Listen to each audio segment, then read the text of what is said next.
ദേവീദേവന്മാരെ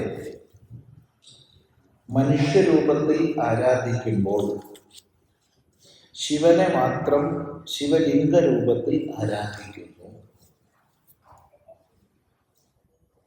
എന്തുകൊണ്ടെന്നായിരിക്കാം ഉദ്ദേശിച്ചിട്ടുണ്ടാവുക. ഇതിലാദ്യം പറഞ്ഞതിനോട് പൂർണ്ണ യോജിപ്പില്ല. ദേവീദേവന്മാരെ മുഴുവൻ മനുഷ്യരൂപത്തിലല്ല ആരാധിക്കുന്നത്.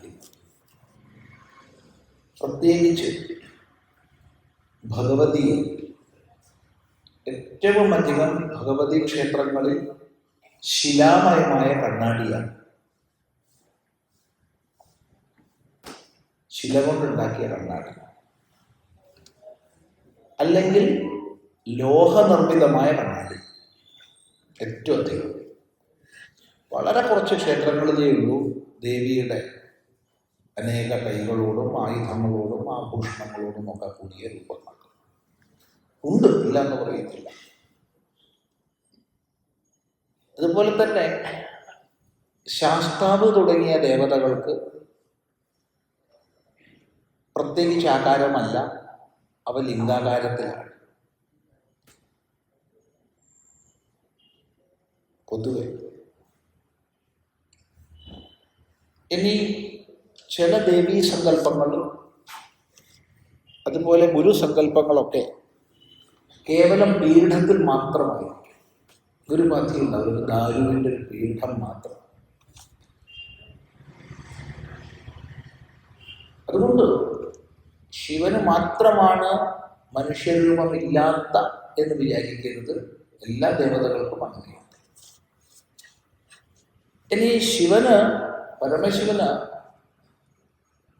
ധ്യാനമഗ്നനായിരിക്കുന്ന രൂപത്തിൽ ആരാധിക്കുന്ന സ്ഥലങ്ങളുണ്ട്, കുറച്ച് ദോഷം. നടരാജമൂർത്തിയായിട്ട് ആരാധിക്കുന്ന സ്ഥലങ്ങളുണ്ട്. എങ്കിലും പൊതുവേ ശിവക്ഷേത്രങ്ങൾ പൊതുവെ ലിംഗാകാരം. അത് സൂക്ഷ്മമായി ചിന്തിച്ചാൽ ശിവലിംഗങ്ങളെ വെച്ച് ഉപാസിക്കുന്നത് സാധാരണ സഗുണ സാകാരമായ ഉപാസനയ്ക്ക് ഒരു പടി കൂടി സൂക്ഷ്മമാണ്. എന്നാൽ നിർഗുണ നിരാകാര തത്വാനുസന്ധാനം ആയിട്ടുമില്ല. ഒന്നുകൂടി പറയാം, സഗുണ സാകാരമായ ഉപാസനയുടെ ഒരു പടി കൂടി സൂക്ഷ്മമാണ്. അതേസമയത്ത് നിർഗുണ നിരാകാര തത്വാനുസന്ധാനം ആയിട്ടുമില്ല. അതിനിടയ്ക്കുള്ളൊരു തലമാണ് ശിവലിംഗോപാസന.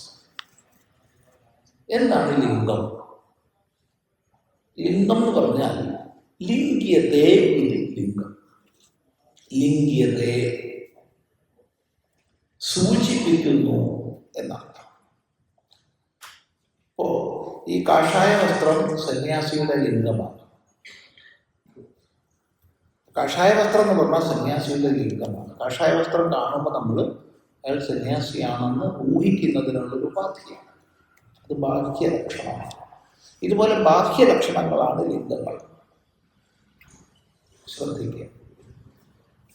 അപ്പൊ ശിവലിംഗം എന്താണ്? ആദ്യന്തരഹിതമാണ്. എന്താണ്?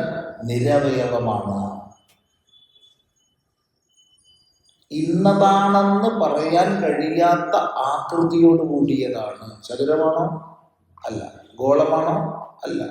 വർത്തുളമാണോ? അല്ല. ഇതെന്താ? ആദ്യന്തരഹിതമായ ഒന്ന്. അത് അനന്തതയെ സൂചിപ്പിക്കുന്നതാണ്. ശരിക്കും പീഠത്തിലേക്ക് നമ്മൾ ഇറക്കി വെച്ചിട്ട് ശേഷിക്കുന്ന ഭാഗമാണ് പുറമെ നമ്മൾ ദർശനത്തിന് കാണുന്നത്. പീഠത്തിൽ നിന്ന് ലിംഗം ഉയർത്തിക്കഴിഞ്ഞാൽ അത് ശരിക്കും ഈ അണ്ഡാകാരമാണ്, ദീർഘമായ അണ്ഡാകാരം. അനന്തതയെ സൂചിപ്പിക്കുന്നതാണ്. അതുകൊണ്ട് പരമമായ ശിവതത്വം ആദ്യന്തരഹിതമാണ്, നിരാകാരമാണ്, നിരവയവമാണ്, അനിർവചനീയമാണ്, അനന്തമാണ് എന്ന് സൂചിപ്പിക്കുകയാണ് ശിവലിംഗത്തിലൂടെ ചെയ്യുന്നത്. ഇത് പ്രത്യേകം മനസ്സിലാക്കുക.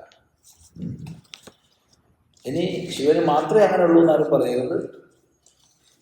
കണ്ണാടിയാണ് ഭൂരിഭാഗം ഭഗവതിക്കുള്ളത്.